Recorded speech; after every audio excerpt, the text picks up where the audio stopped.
Yeah, good afternoon, everybody. Good afternoon. How you doing? I'm all right. Just had a long day at work yesterday, but not Well, really. But didn't have anything going on. It was long. okay, I'm working on getting this thing shared out.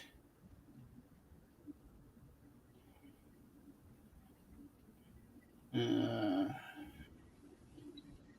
So today we're discussing primetime wrestling, which is kind of the precursor to Raw, which you see now. Originally, yeah, this particular episode was long before I became a fan. yeah, Uh, I don't remember these. It was probably during that break when I wasn't watching. You know, yeah, this one here, and I've got my notes. Um, this this primetime wrestling, January 9th, 1989. Holy cow, that sounds like forever ago. yeah. From one thing I caught on the show um, was at the very beginning of it. Monsoon was talking about the pay per view coming up, and I want to say he said WrestleMania one time at the very beginning of it. So they were getting ready for a big event, and he mentioned WrestleMania, and of course they did the promos because it's supposed to be in 1 week from the Royal Rumble, Mhm. and of course then it switched to he kept on saying Royal Rumble. They really pushed the Royal Rumble pay per view through this whole segment and all. Yeah, and at the time, we did not know that we were going to be getting Hogan and Savage at Mania. Right, right, Although they said all the way through it, but nobody really knew for sure. right. Well, it's back in the time when you didn't have all the social media and things like that to go Right. off of. It was just what the show was. This episode has been requested by Nick Opalowski. Populaski. Yeah, I have such a hard time We'll saying. go with that. So he requested this, and this one here is really nice because the ones that he had been um, requesting before were all the ones, at least for me, the one that I remember watching. So now we're doing something that I've never watched, and that was a really nice change of pace. Um, and seeing some matches I had never seen before, and seeing how things were back then. Because when I started watching primetime wrestling, they were doing that like the sit down panel with the big long table, Vince McMahon at the head, and then he had two people on either side of him. That was what I started watching when they did that. So the whole thing with Gorilla and Bobby in like I don't know if I would call Studio. yeah, it's like a studio, almost like a almost sort of like what Larry King does for his shows. So I had seen clips of that before, but I had never actually seen it. It's like they put the show together and then they can put them two together and just kind of Yeah. introduce all the shows from there. So, oh, that's my phone. About it. So the first match on Primetime Wrestling was the Hart Foundation versus Honky Tonk Man and Greg the Hammer Valentine, and this is before they turned into rhythm and blues. Mm-hmm.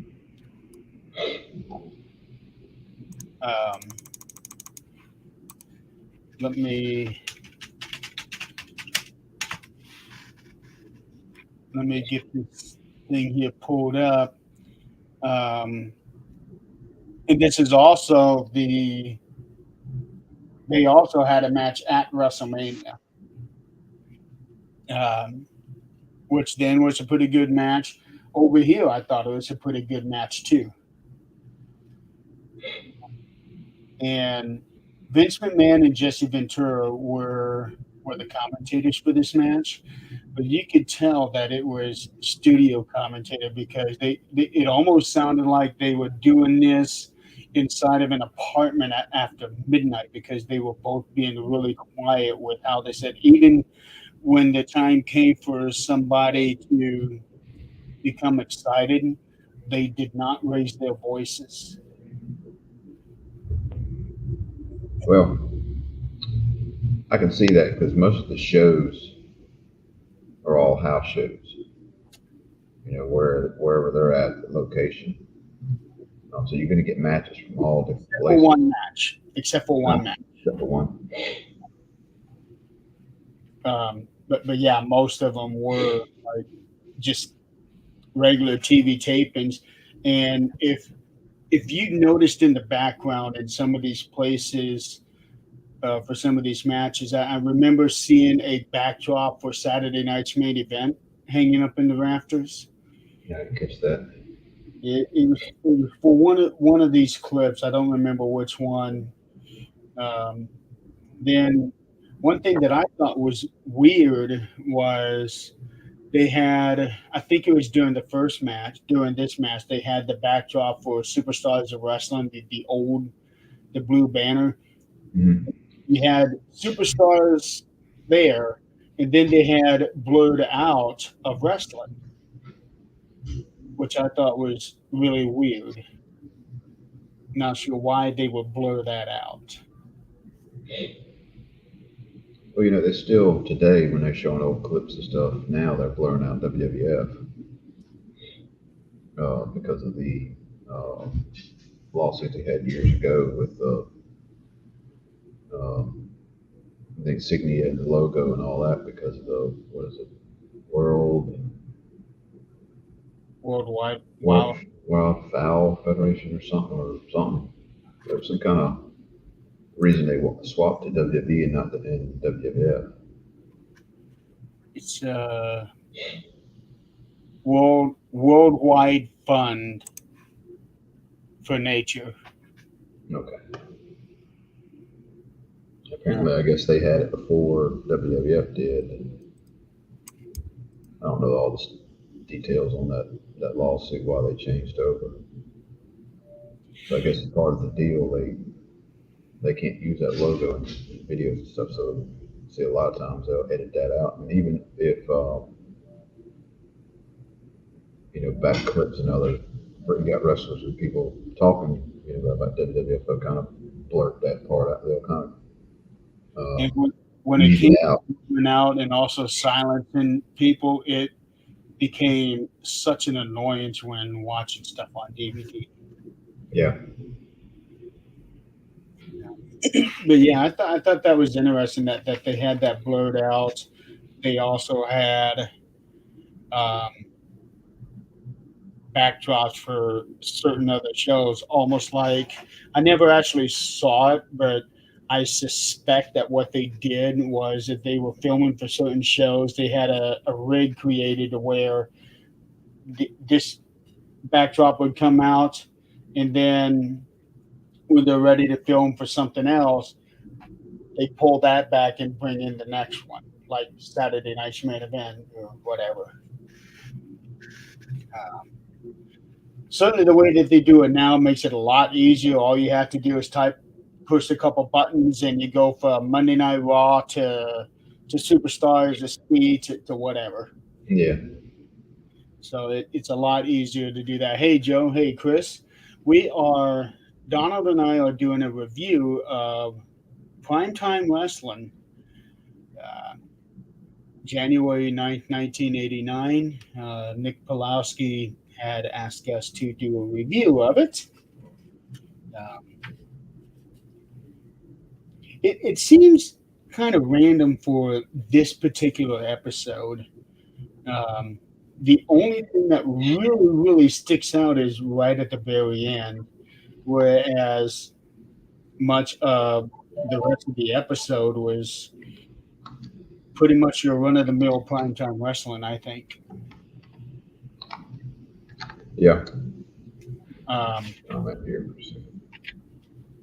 but Hart Foundation, Honky Tonk Man, and Valentine ended in a double disqualification, which did not, I didn't, it did not make sense doing it that way. Yeah, they were fighting all over the place, but it was, um,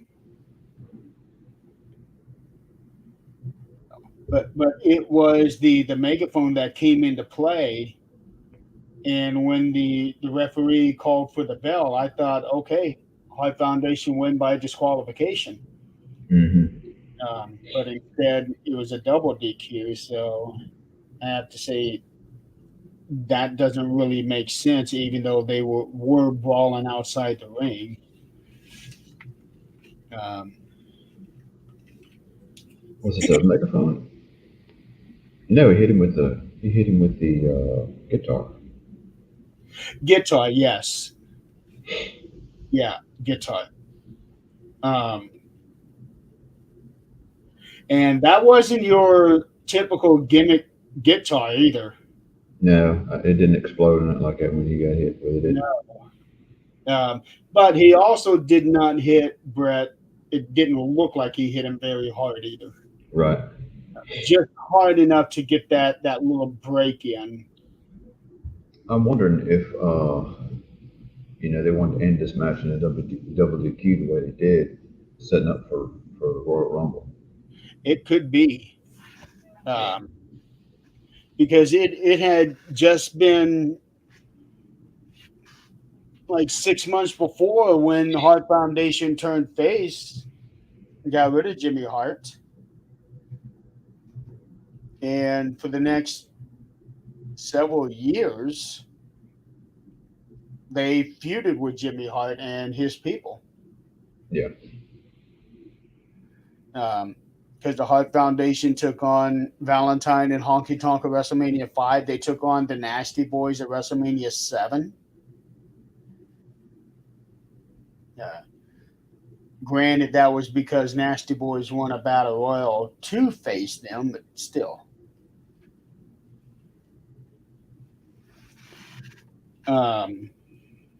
Jimmy Hart's back in those days, Jimmy Hart's manager position was used quite a lot. I remember back watching Saturday Night's Main Events and oh yeah, other shows. He was out there a lot.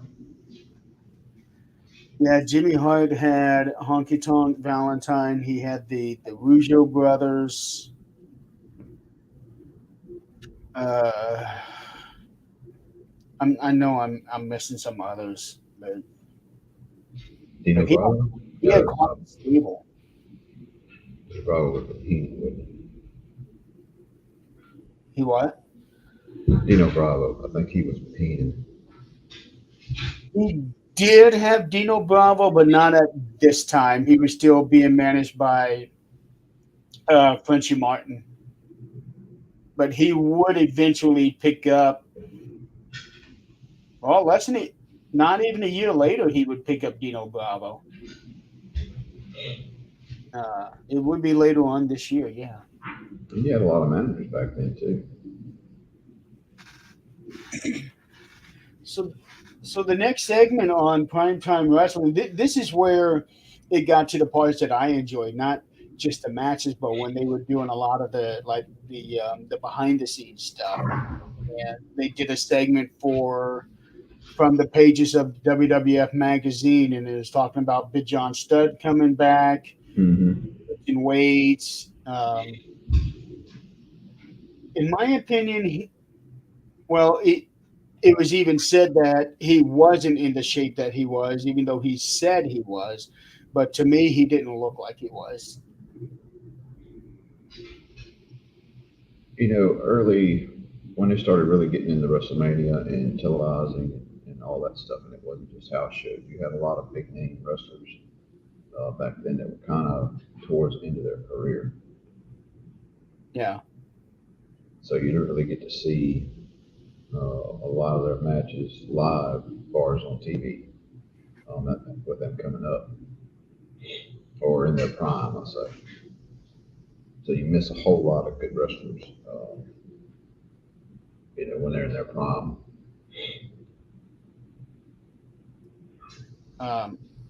Big John Studd came back, and they would Bobby and Gorilla were talking about this, that hi Nick, that Big John Studd came back, never let him know or said anything, because uh, Gorilla was saying something to the effect of, why is your stuff coming up in threes? Who knows? That is weird. I'll just say off the chat. It's ridiculous. Um, and Gorilla was saying something to the effect of, Big John Studd doesn't need you anymore. He doesn't want you, and all that. And Bobby Heenan was making a pretty big deal of it, because not only did he just lose Big John Studd, but he had also lost Red Rooster, and they were going to show that at the end of the show. And Bobby Heenan was going, well, yeah, we're not going to show that clip. We're not going to do this. And Gorilla said, oh, yeah, we are. We're going to be watching that match. Yeah, he kept on pushing about, they're just trying to embarrass me, blah, blah, blah. And they were Yeah. doing the whole phone call from Jack Tunney and everything else. And he had a banana phone. I know. I wrote that on here, that he had a banana phone.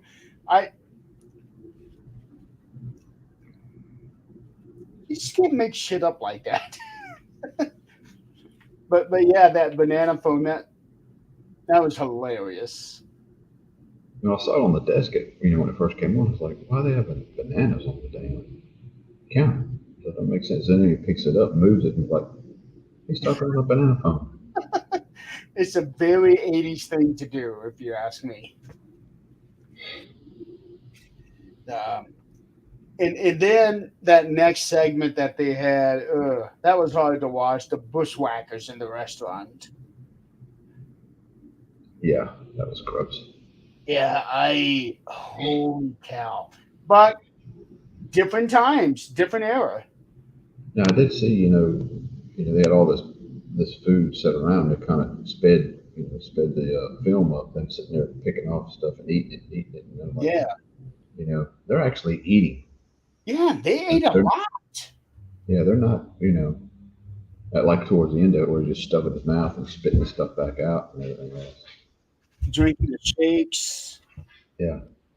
Holy, I was watching And that. They really doing this? And I wonder if they went to a restaurant somewhere, or they set up a stage for maybe in catering or something, to do all this whole segment.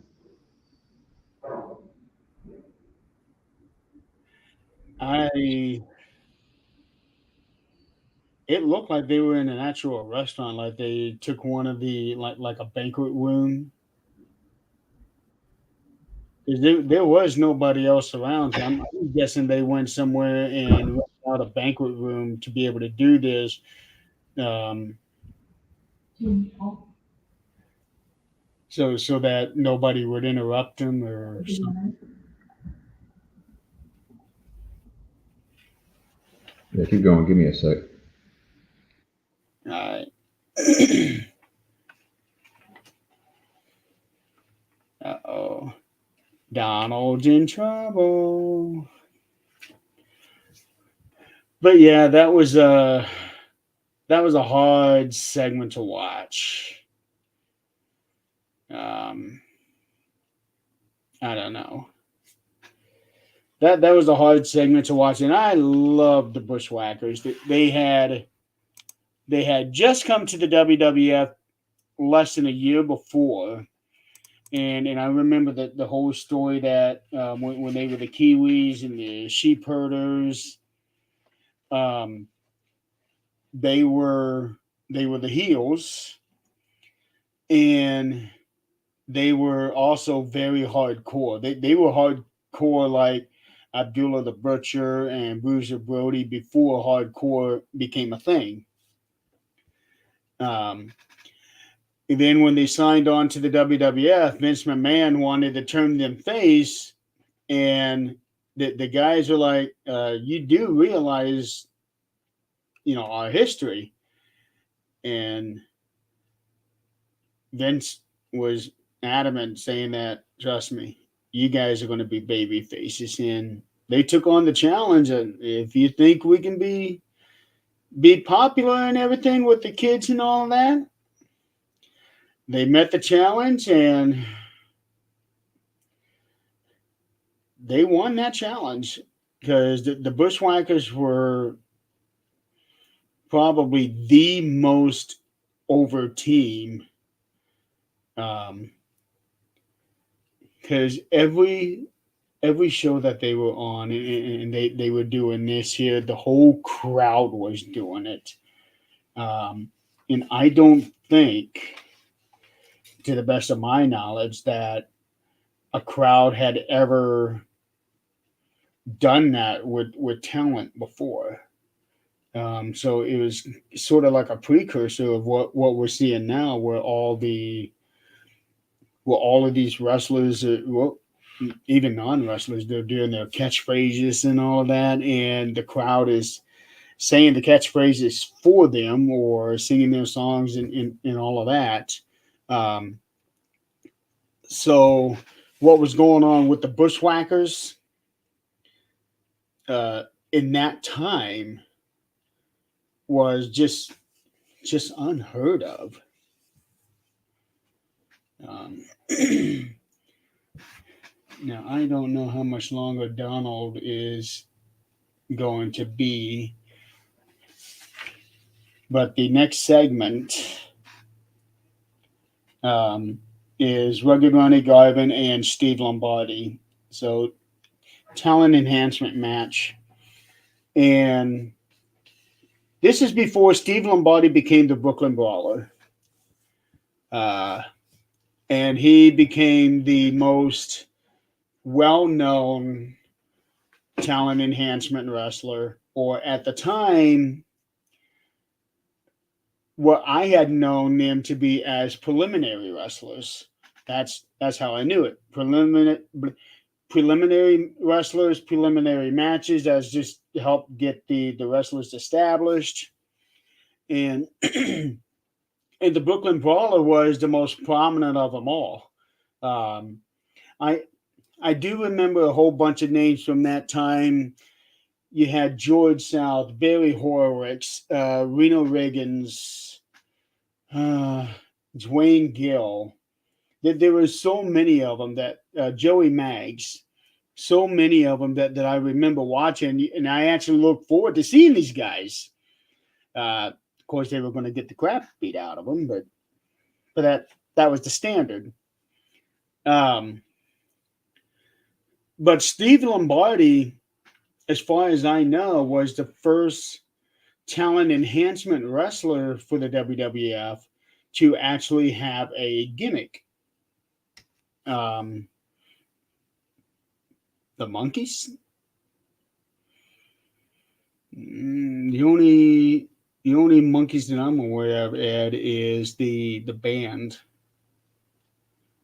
Um, and a few days ago, I had watched an interview with Steve Lombardi. Okay. I don't really know a whole lot about the NWA. They had the white hair. That that sort of reminds me of the Moondogs.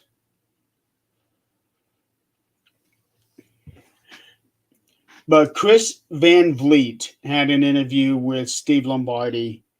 I don't know how long ago he had this interview, but he just put it up a few days ago with Steve Lombardi. And I'll tell you what, that was an incredible interview. It's up on YouTube. Look up, I think it's CVV. Let me double check. CVV. I'm wondering if right now. Yeah, that was Okay, no, just look up Chris Van Vliet if you're not familiar with him.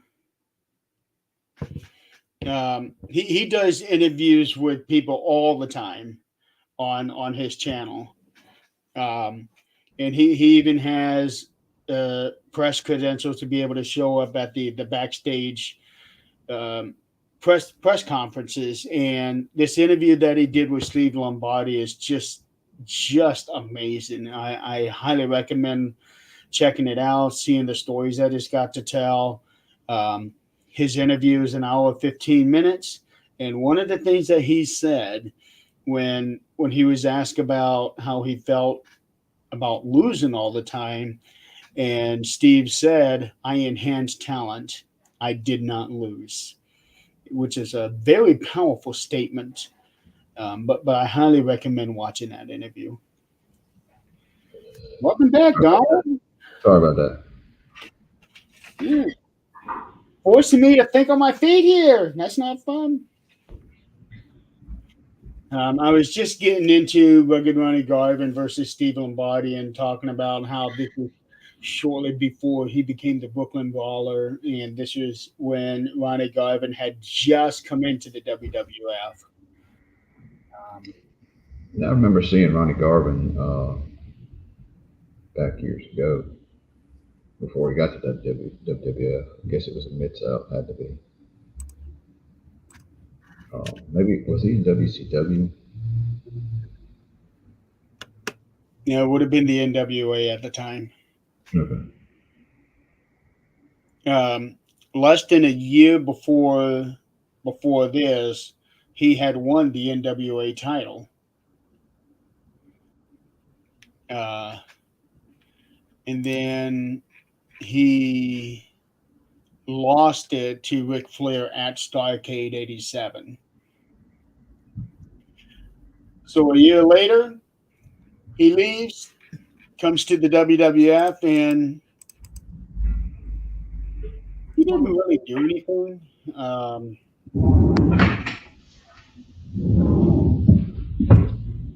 he was really just another wrestler. They didn't do anything special with him. He had a good feud with Ronnie Garvin or Greg Valentine. Um, but as far as doing things on his own, he in terms of the WWF, he didn't really do a whole lot.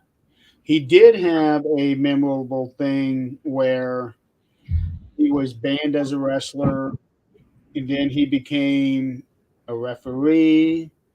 Then he got banned from that. Then he became a ring announcer until finally Greg Valentine demanded for him to be reinstated. And then they had their big blow off feud. And then all of a sudden he was gone.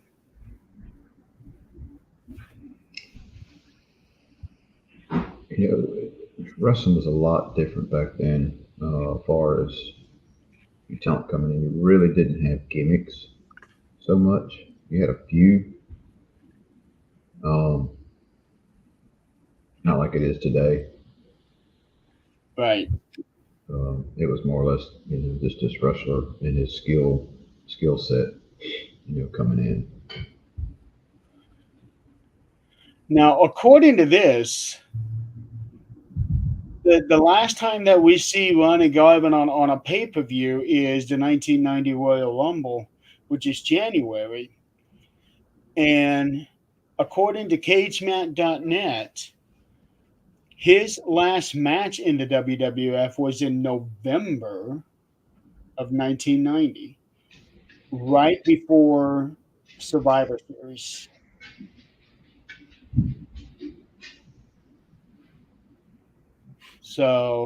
So he wasn't on WrestleMania 6. He wasn't on SummerSlam 90. They didn't do anything with him. Um, and that's a shame, too, especially being a world champion at one time. But he won the match against Steve Lombardi. He did his Garvin Stomp, which is always enjoyable to watch. and he won the match with a pile driver, which I know that 20 years before that would be regarded as a big finisher, but time in 1989, a pile driver is not a finish. It's just another No, move. because in one of the other matches, in the last match, they did that, and it wasn't one of the finisher. Yeah. Well, the spike pile driver. Uh, but I do feel that Ronnie Garvin was grossly underutilized. Um, but with that being said, look at the amount of talent that they did have during this time. They had everybody Mm-hmm. when you think about it. Um, so I get it. You can only showcase so much, but damn, Ronnie And it goes Garvin, world champion, showcase him. and it goes back to uh, that time when you didn't have too big of a storyline. You know, the storylines didn't seem like the writers were as good as they are now. You know, it was kind of more focused on the wrestling and not the big story coming in.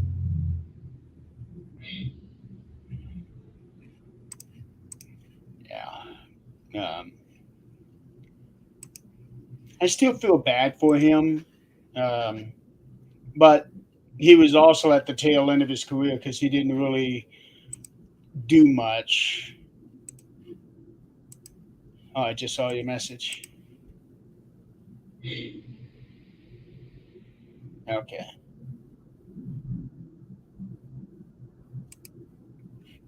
Well, let's try to wrap this up quick and kind of go through all of this. Then that work. You know, Uh, so after this, Gorilla Monsoon talks about there being rumors of DiBiase trying to buy number 30 for the Rumble. mhm. Uh, so this is new to me now, because they they talked about it big time at the Rumble. They were suspecting it, and now here we are a week before the Rumble. They're talking about it when. Well, see, I think he bought in '88. He bought the spot, didn't he? No, not It 88, was, 89. it was '89 where he actually bought the 30. Because 88 was the first one. That was Hacksaw. Yeah. And then on this one, um, there was that whole thing with him and Slick, and I think he bought Akeem's number. But the weird thing is that Akeem came out at number 22, 23. That's still a pretty good number. Yeah, it's not in your top 10, Right. in your first 10. So they were talking about that, and then this is where I see the banana phone for the first time, and I'm just laughing about it. Um, and then speaking of Akeem, is the next match with Akeem versus Coco Beware, which is one of the biggest mismatches Mismatches. we have. Yeah, he had a couple of good shots in on King, but for the most part, he just wore him Yeah. down. Um, the commentators were talking about there's that drop kick, and it was a weak ass drop kick. He barely even touched him with it. And but I know what they're talking about because at the time, one of Coco's finishers was the top rope, the drop kick off the top rope. Hmm. Um, He did not do that in this match. Kind of back in the day, we had a um, small wrestling thing come into town. It wasn't Mid South, and it was some other organization that came in. I remember seeing. I thought at first it was. I was remembering that it was Coco Beware, but that was actually Iceman King Parsons, and we didn't get ringside at that time. We were, and it's not that far from the ring where we were sitting, and we're sitting there watching, and Parsons' wife and kid came in, and they were sitting, not that far from us, a few seats down. And I remember them sitting there just, he's in the ring doing his thing, and they're just sitting there, and the kid is like coloring or doing something. It's like, that's when you really think, it's like, your dad's getting his ass beat in there, and you're sitting there, no big deal. What's crazy about Coco is I had seen some early matches, and he was simply referred to as Coco Ware. There was no B, and I'm thinking Coco Ware. That just doesn't Dead roll. roll off the tongue. Yeah. Yeah. Now Coco Beware, it's perfect. Um, what I found interesting about this match was that Billy Graham was on commentary. This is a match where the guys were right there at the ring. Mm-hmm. It was Billy Graham, and could not, I did not know who that other guy was, but he had a voice that was very distinctive, that was made for something like this. So I looked him up, and it turned out this was Lance Lance Russell, who is regarded as one of the greatest wrestling commentators of all time. And he was in the WWF at this time. I did not know that.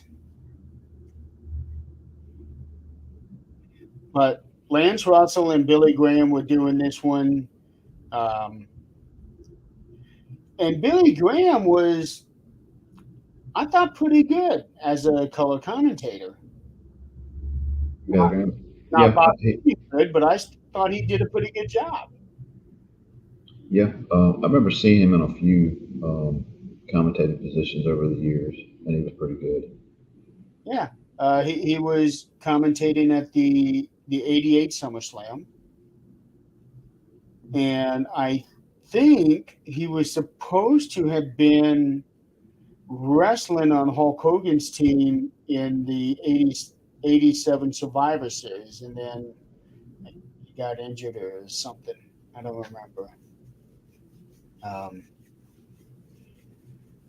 but yeah, Coco Beware and Akeem, that match went way too long for those two guys.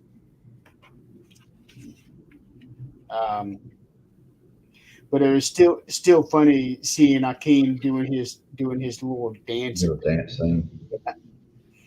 Up next, this is one of my favorites. I miss the event center. I miss the event center. I wish that they still had it. Um, but it was Sean Mooney. He was talking about the Rumble, and you could clearly see that he was on a green screen. Um, and there's also an interview that I saw with him a couple weeks ago. I forget who was interviewing him, but it was a little over an hour talking to Sean Mooney, and he was talking about how he would spend like 10, 12 hours a day doing this event center stuff because he is saying the same thing over and over and over, but for the different markets, for the different locations that they were doing. Um, which that's got to be tiring, I'm sure. Um, but I've always enjoyed seeing this when it was on Superstars or Wrestling Challenge, Primetime Wrestling, and to see that on this show, it just brings back so much. And they also said that Mean Gene was going to be doing the Royal Rumble report, and this was towards the end of the show, and I've always loved that too. I wish that they still did that. To me, that just added so much to the show. Um, then the next match is Ted DiBiase versus Paul Roma. And Paul Roma put on a little bit of a show during his match. It wasn't just a one-sided deal. No, Paul Roma was at the time almost like a what's considered jobber to the stars.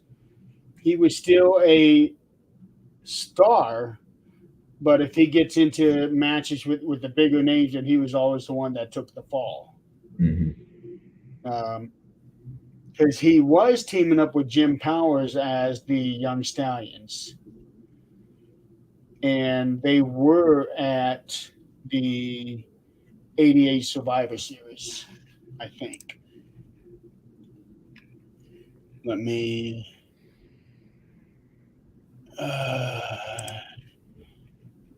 While you're looking that up, we'll kind of throw this out there. Yep, there they are. Yep. With the whole show, of course, we talked about it being different tapings and all. Looks like the Bret Hart, Jim Neidhart match with Honky Tonk Great Valentine was actually filmed 12/6/88 at Superstars. Ronnie Garvin's match was 12/7/88 in Tampa, Florida. Akeem Coco was 12/17/88 in Los Angeles. DiBiase and Paul Roma was actually in Birmingham. That was 1/4/89, so that wasn't very far from the actual taping. Yeah, that was less than a week before. Yeah.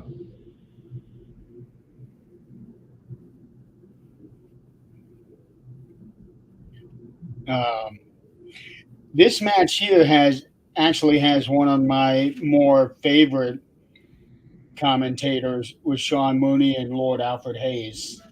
I've always enjoyed listening to those two. There was a spot at the start of the match where Virgil is up on the ring and DiBiase was running the ropes. He's running, then you see him shift over to the left so that he can hit Virgil. I didn't catch that. Because he's running over here. Virgil's over here, so you see DiBiase move so that he can hit Virgil. Now, from his vantage point, it probably couldn't tell, but from the angle that I saw it, it was so clear. Oh, and that could go towards Roma not getting him in the right position to, do a run against the ropes. Because I think he threw him against the ropes. Yeah. And it could have been both ways. It could have been Virgil who wasn't in the right spot, or it could have been DiBiase and Roma, because they're moving fast. Mm-hmm. So it could have been either or. It could have been a situation where Virgil, to fix it, he should have been able to see where they were at and stood at that position and turned around. Yeah, because Virgil had his back to them, so he didn't see them. Right. And he was yelling at the people in the crowd. It could have been where he jumped up there too quick. Could have been, yeah. But DiBiase wins with the $1 Million Dream. Then he stuffs the $100 bill into his mouth and retrieves it, which was the norm for them. Right. After that is we're back to the event center with Sean Mooney. He's talking about the Rumble again, and um, we're getting promos from some of the guys that are in the Rumble. Then we go into our first actual um, enhancement match where you just don't know these two guys. Uh, it's the Rougeau brothers taking on Tommy Angel and Rusty Riddle. I've never heard of these guys before. Yeah, and yeah, it was a quick match. Yeah. It may have been one of those things where we need another match to put in here. So just throw that one in there. Just take time up. Because I'm sure they've got all kind of, at that time they had all kind of footage they could go back to. Oh yeah. Because that match was actually done 10/26/88. Oh jeez. That was in Salisbury, Maryland, at the Wakama something Youth Center. Uh, Wow, they went way back for that one. and it may have been that thing to where they're fixing to bring the Rougeos in to the Rumble, and they're just like, well, get the Rougeos a match in there. Let's get a house show match put in there for the show. And that little promo that Jimmy Hart did when they did that split screen thing, talking about the Rougeos are looking for a home, and then he said they might be your neighbor now, and I'm thinking that could almost be a threat.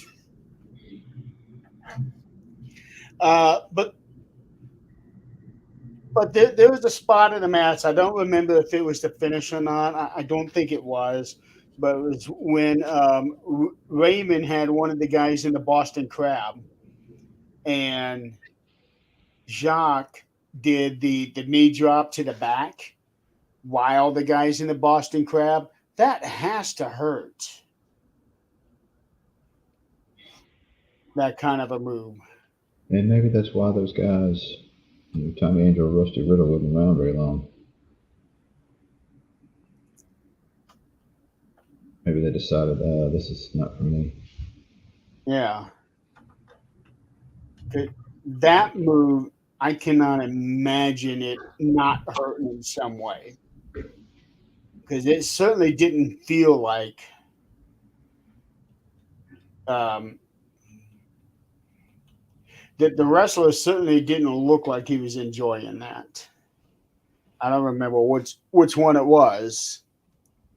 Um, then after that, they did one of them in the arena interviews that Mean Gene did all the time.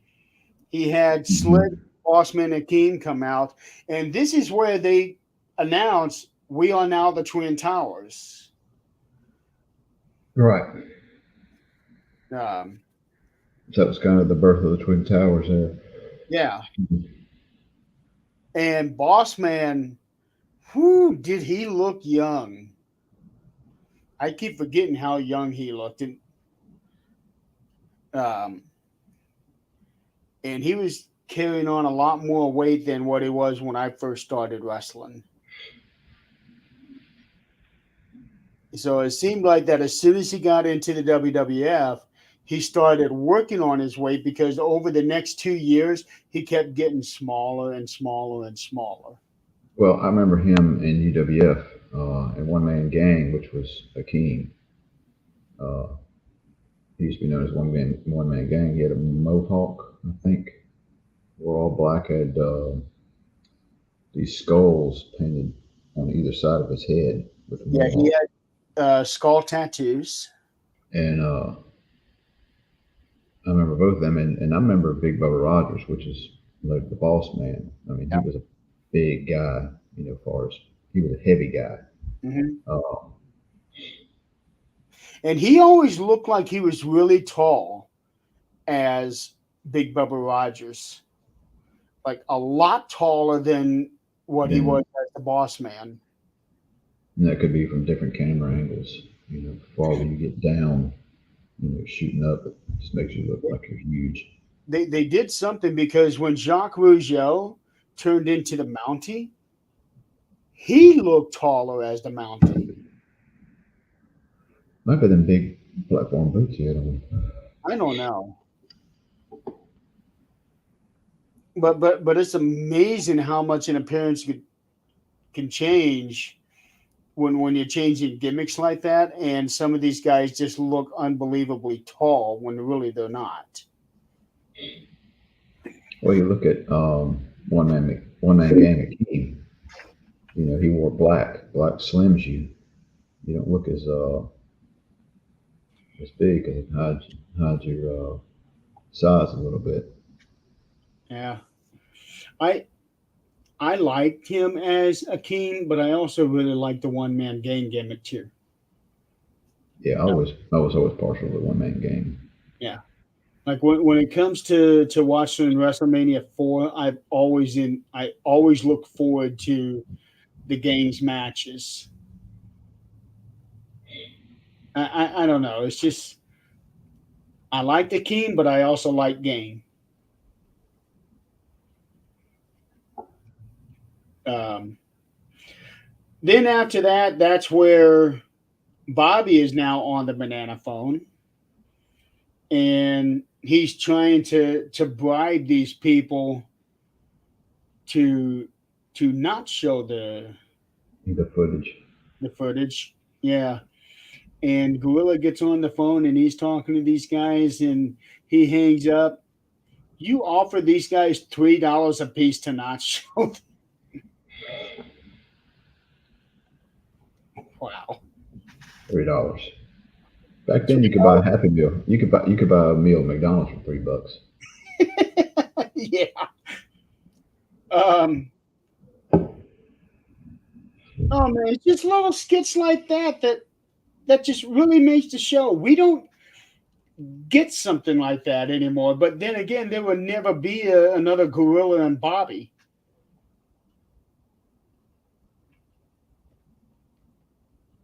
Um, Your next match, Arn Anderson, Tully Blanchard, of course, with Bobby the Brain Heenan, defeated Tim Horner and George South. I remember that name, Tim Horner.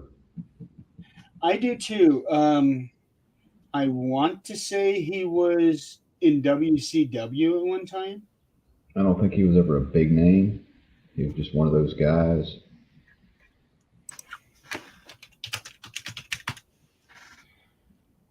Uh, Actually, he was a tag team with Brad Armstrong as Lightning Express. Okay, I remember Brad Armstrong. But I He remember had, more for WCW. isn't that Bob's son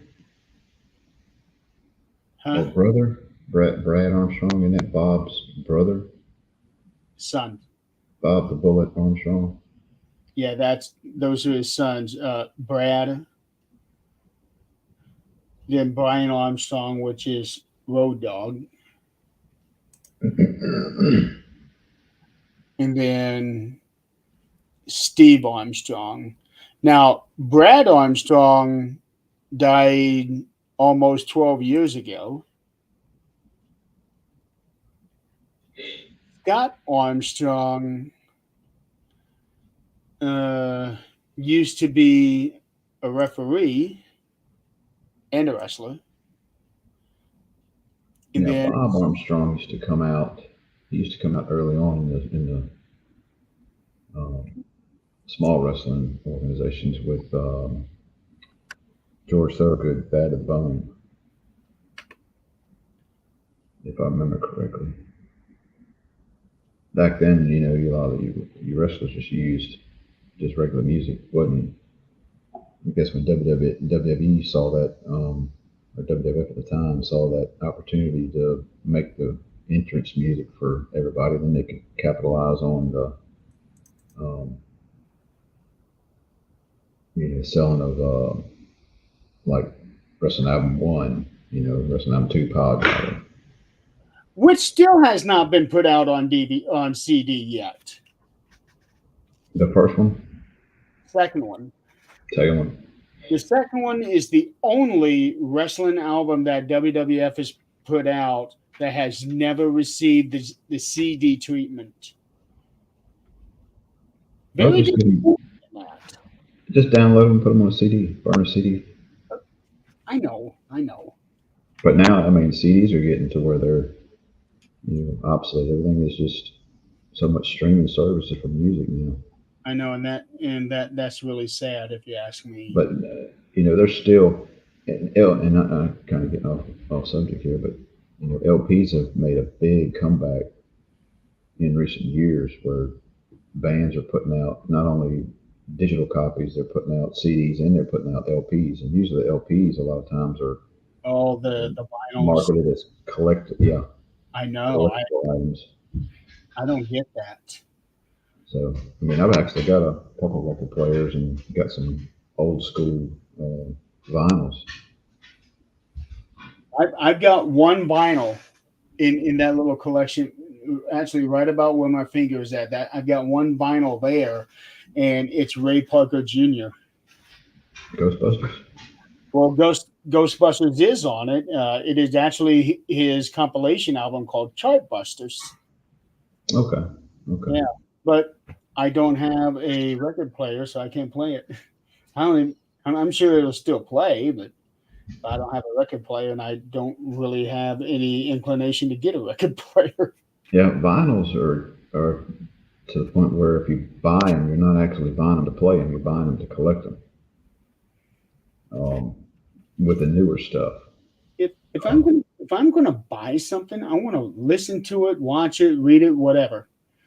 I don't want to buy it collectible figures. Okay, I'll buy that and put it up somewhere. But I'm not actually the kind of who's gonna get down on the floor and play with these things. Oh, come on. That'd be a good show. You get a couple, I'll get a couple. We'll sit there and wrestle each other. Well, I will say this. I do wish I still had all my wrestling figures. I had a great big box that was the WWF toy box. And I had all of my wrestling figurines in there. And I know I got rid of them 25 years ago or something like that. Hey, Chuck. And I wish I still had them. Hey, he said he's got a record player for sale. There you go. I don't want a record player. The sound on a vinyl is much different than on the new ones, I'm sure, but this one here is an original from the 80s. That's a classical because you got that little static noise. I know. Going along with you can't beat that, man. That's nostalgia. I know that's the only one I've got. I did have a whole batch of records that my grandma had, but they were all so warped and so bad there was no saving them, so I had to pitch them.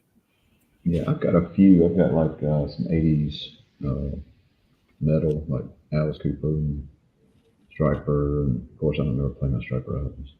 Yeah, they're just collectibles to me. But then I think I got a rat out of the cellar.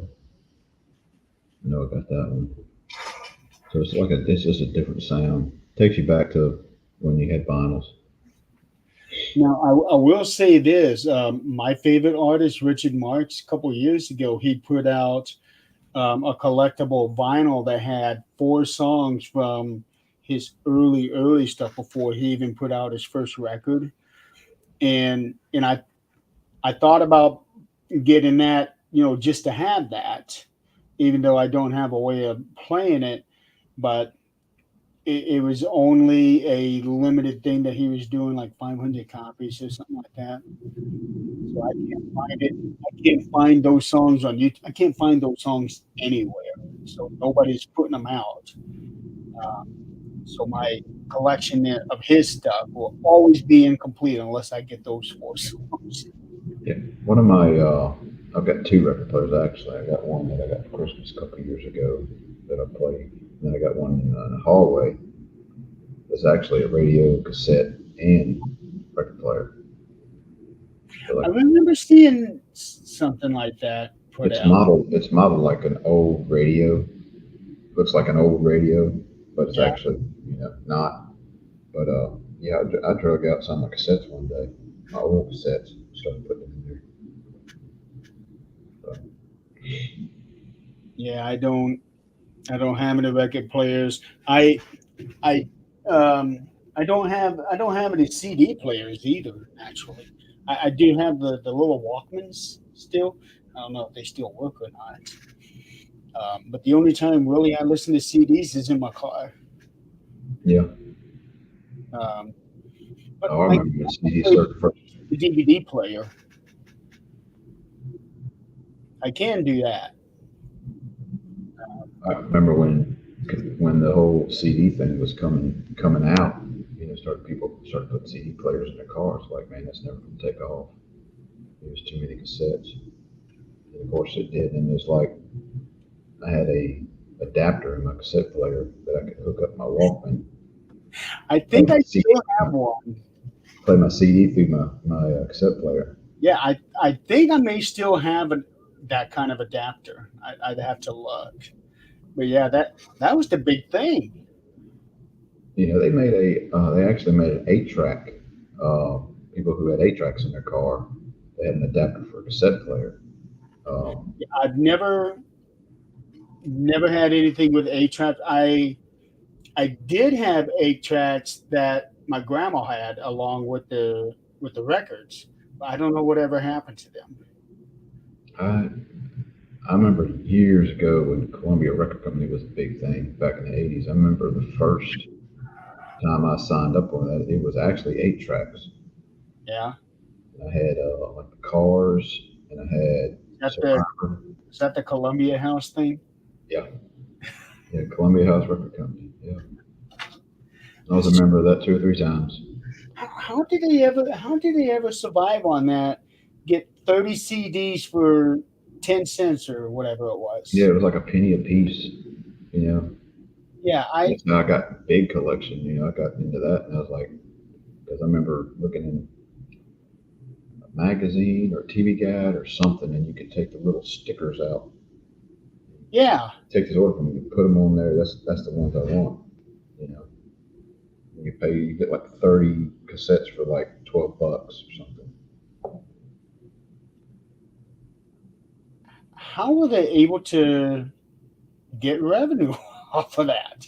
I don't get it. And, And they and I did the had a same. lot of CDs back there, as you can see, but I never got any to Columbia House. They did the same thing with VHS when VHS came out.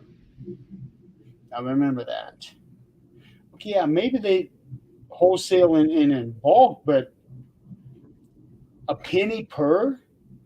Yeah, That's a big loss. It has to be.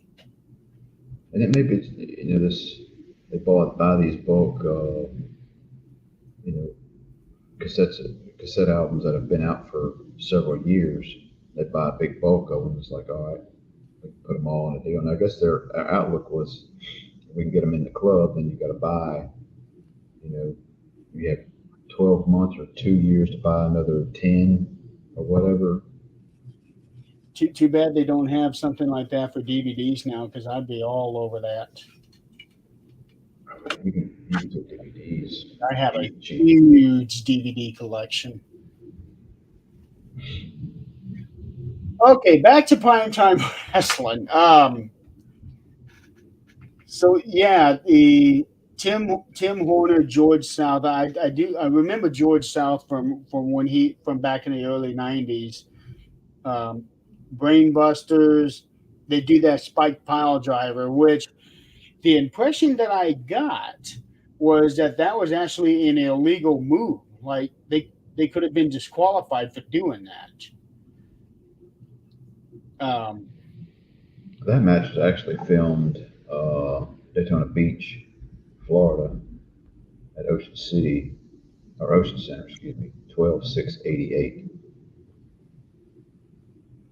Okay, that was the same time as one of those other matches. Yeah, that was Bret Hart and Jim Okay. Neidhart against I'm talking Greg. Then they had another event center with Sean Mooney. Um, now I'm the Sean Mooney from this time I was not used to because he was a little more loud, vocal, more excitable. Whereas from what I remember when I first started watching wrestling in '92, he was calm. His voice was a little loud, but it wasn't the excitable loudness that he had in 88, 89. Um, and then they went into the Royal Rumble report with Gene Okerlund. Um, and then he made the whole announcement with all these wrestlers here. And this is the only time that I can recall ever where every wrestler that was in the Rumble had been announced previously. No substitutions, no nothing. That is the only Rumble that I know of where they had 30 people announced for the pay per view, and all 30 of them were in there. Because No, yeah, yeah, because started in 90, there was at least one name that had not been previously announced. Like in 90, Red Rooster wasn't in there. In 91, believe it or not, Tito Santana wasn't supposed to be in the Rumble. Shane Douglas wasn't supposed to be there. Honky Tonk Man was supposed to be in there. Andre the Giant was supposed to be in the 91 Rumble. I think Saba Simba wasn't supposed to be in there as well. I can't remember. But the 89 Rumble was the only one where all 30 people listed were actually in the Rumble.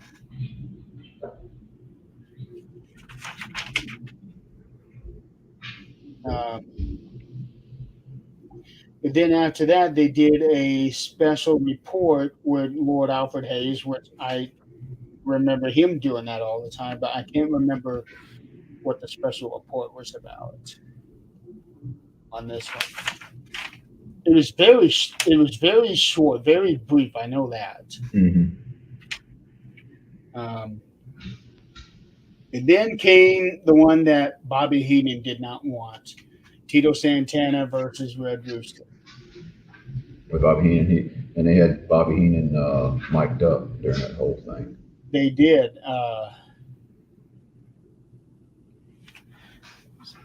That Did was actually filmed on 12/7/88 in Tampa, Florida, which would have been oh wow! um, And Bill Alfonso was the referee of that match. I didn't think he came to the WWF until 92, 93.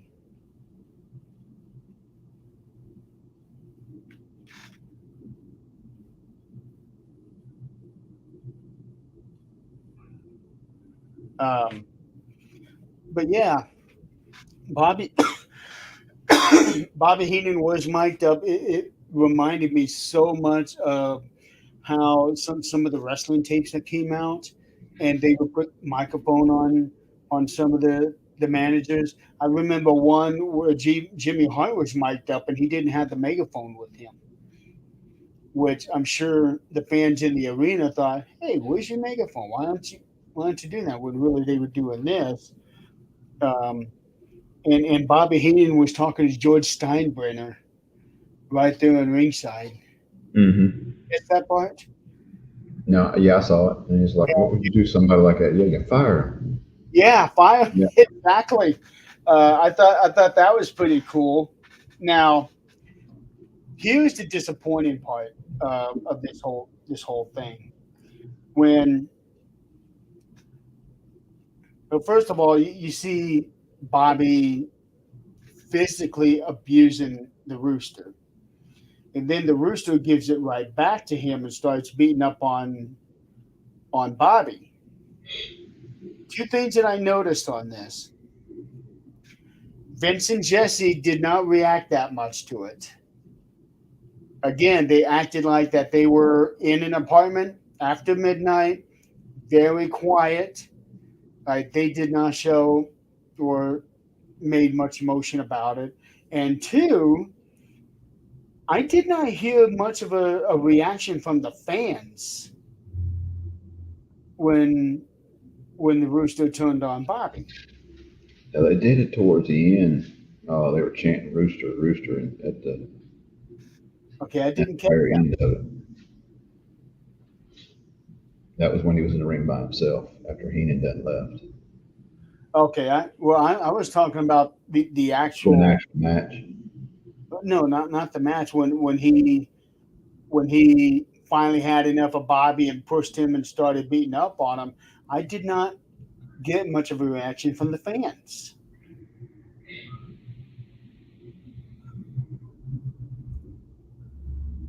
So I don't know.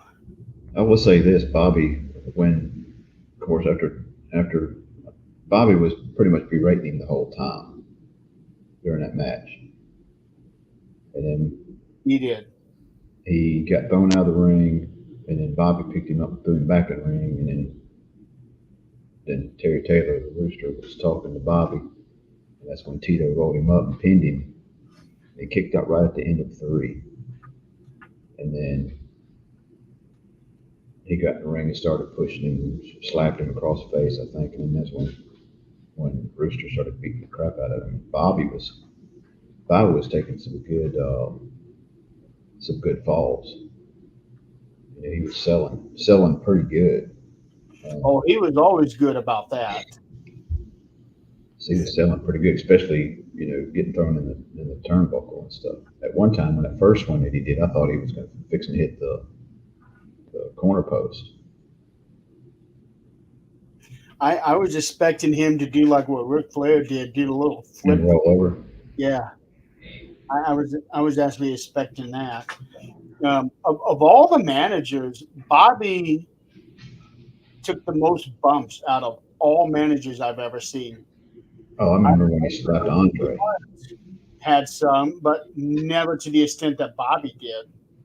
Yeah, I remember him slapping Andre, and Andre grabbing him and just you know Oh, slapping well, him down. one of those slaps didn't even connect.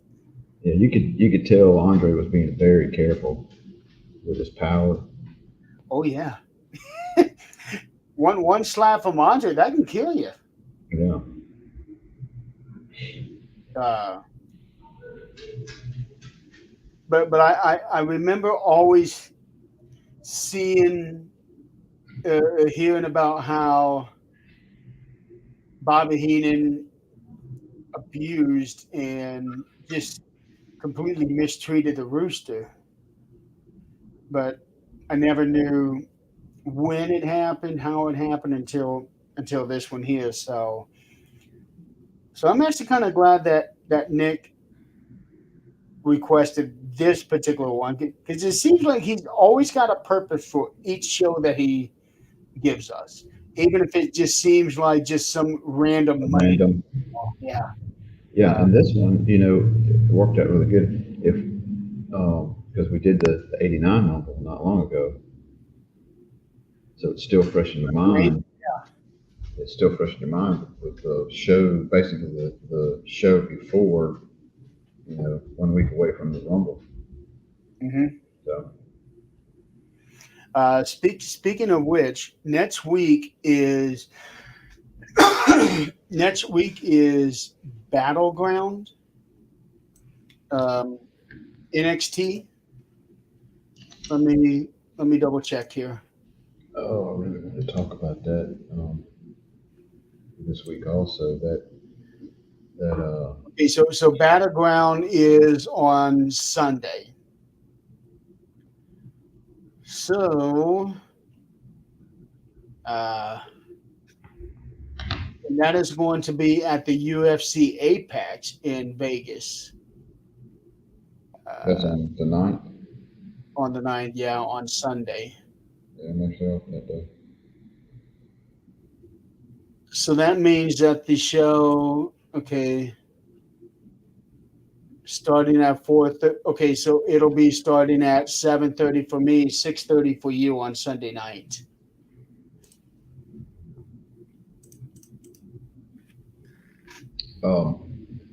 Did you see the AEW? I think it was AEW. With Edge. Oh, that he's injured. No, did you see the match or clips of the match? I haven't seen clips of the match that he had. Oh Uh, no, no, I take that back. I did. I did. the He Cage. in Grill. Yeah, Gangrel showed up. Yeah, and that's what he tried to do for WrestleMania last year. It would have been it would have been huge. It would have been, and The fans went nuts. wouldn't remember who Gangrel is. Bullshit. Everybody still remembers him. Yeah, that was one of the other than Taker, interesting and entrance and all that, man. When the Brood came up through the floor and the fire ring and all that, man, it's like just that music, everything about that intro was great. It was great. I love that music that they had. I got a TikTok channel that I was posting old school wrestling themes on there, and that was one of the ones I did. With the Brood, and it gets all kind of hits. Yeah. Oh yeah. So people not remembering Gangrel, well, the fans showed us otherwise. Yep. Um, but yeah, primetime wrestling. Nick is going to ask us to give a grade on this one. He's been asking us for a grade.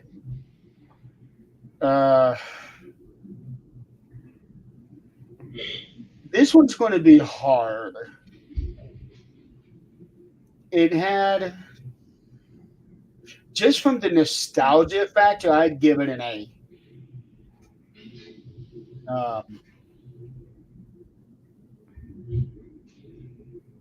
I can see a solid A on that.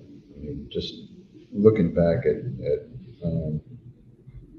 being pre Monday Night Raw, Mhm. and that show ran for a few years. Had it somewhere pulled up. Well, prime time went all the way up to the first or second week of January of '93. Yeah, it Yeah. ran from January 1st, 85 to January 4th, 93. And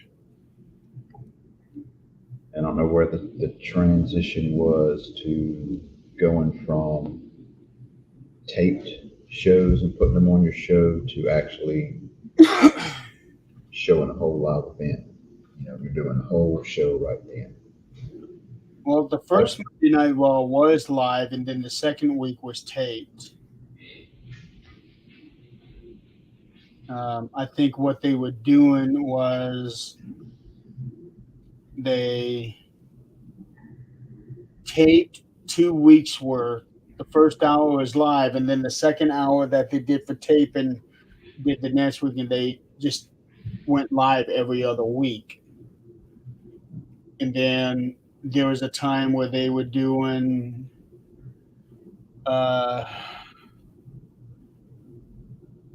4 shows worth in one night, because when Monday Night Raw came here in '96, they did 4 weeks worth of Monday Night Raws. Wow. Yeah, that was That was a long night. That was a long night. That was the night that Bret Hart came back and announced that he was going to take on Steve Austin at the Survivor Series. And supposedly he had the WCW contract in his back pocket, and nobody knew what he was going to say that night. And I'm thinking, there's no way that they would have let Bret Hart do an interview on Monday Night Raw unless he was under contract, on the chance that he would say, I'm going to WCW. I don't see that happening. Yeah, Vince not as tight a reign as Vince had. If he had wind that he's fixing to go to WCW, there's no way he would even got TV time. Right. So just for the nostalgia factor of primetime wrestling, I'll give it an A. Actually, for everything of what they had on here, I probably go B plus A minus for the whole thing. There wasn't really anything bad about this thing that I can remember, except for Coco and Akeem went a little long. Well, you had two big name stars in the match at that time. There was one thing I did have on here, and this is actually for the Coco match.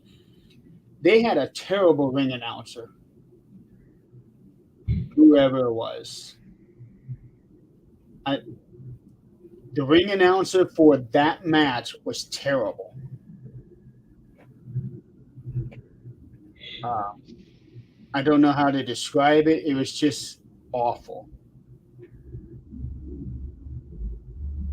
I had never seen this ring announcer before, so I don't know who it is, what the guy's name was, but he was definitely no Howard Finkel. Yeah. No, nobody is a Howard Finkel, but Howard Finkel, Mean Gene. Yeah, this guy did not have the voice for announcing the wrestlers. He did not.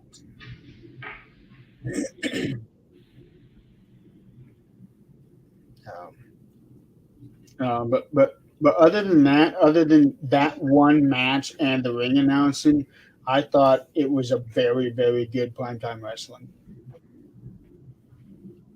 Yeah, it's always nice to go back and look at some of these old shows.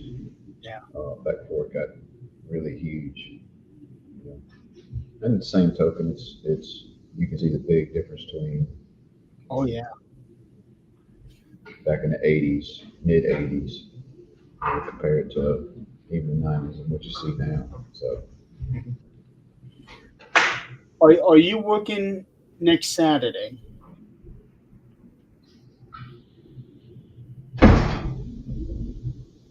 No. I'm off next weekend. I'm off next Saturday and Sunday. Okay. Would you like to do another review of an old pay-per-view? Do a review for it on Saturday, and then whenever we can, we do a review on Battleground afterwards. Yeah. What's Battleground coming on? What's Battleground? What channel is it coming on? What? Oh, that's the NXT show on Sunday. Okay. Oh, let's pick up. Yeah, we can do that. I'm thinking let's do something WCW this time around. Do yeah, we could do that. Just pick your poison. There's a few of them I would love to do. Like I know I want to do Halloween Havoc 91 and 94. I want to do Beach Blast 93. Let's go back and start from the earliest. Let's do Halloween Havoc 91. Halloween Havoc 91? And then we'll just go up the grade on that over the next few months.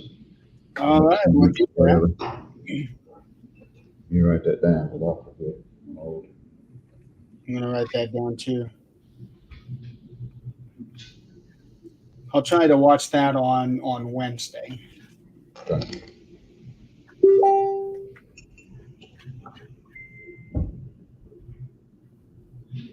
And of course, Nick, if you got any more you want to get reviewed, throw us out. Come out there. absolutely. I do know I want to do WCW shows. I want to do ECW shows. We have access to um, AWA, WCCW. We have access to all of that, I think. Um, but I would like to finally do a WCW show. I've been wanting to go back and watch some of them for a long time, but just hadn't taken the time to. Yeah. So that'd be a good way to get started on. All right, all right. So Saturday we will do a live show reviewing Halloween Havoc '91, and Set then it up, set it up at 1 o'clock, 1 o'clockish. Does that work? same time as we have been. That will do. Oh, so until then, no, not really a whole lot to say. So thank you for watching, playing along, um, and Nick. When you do eventually get around to watching this, let us know what else you would like to have reviewed, and we'll throw that in the queue. Um, I do know that at least our next two episodes are spoken for. And now with WWE shows seemingly coming up at least now every 3 weeks, it seems, most of our shows are going to be reviews. Yeah, maybe we can touch base on this next one on the 9th, or excuse me, the 8th, and discuss a little bit what's going on with in the world of WWE right now with the whole Bray Wyatt and all that stuff. Because it's getting, I'm ready. Yeah, we do need to talk about him. So, all right, well, that's the end of the show, everybody. So we're going to go ahead and sign off, and we will see you on Saturday. Till Have a then, good week, everybody. you have a good one.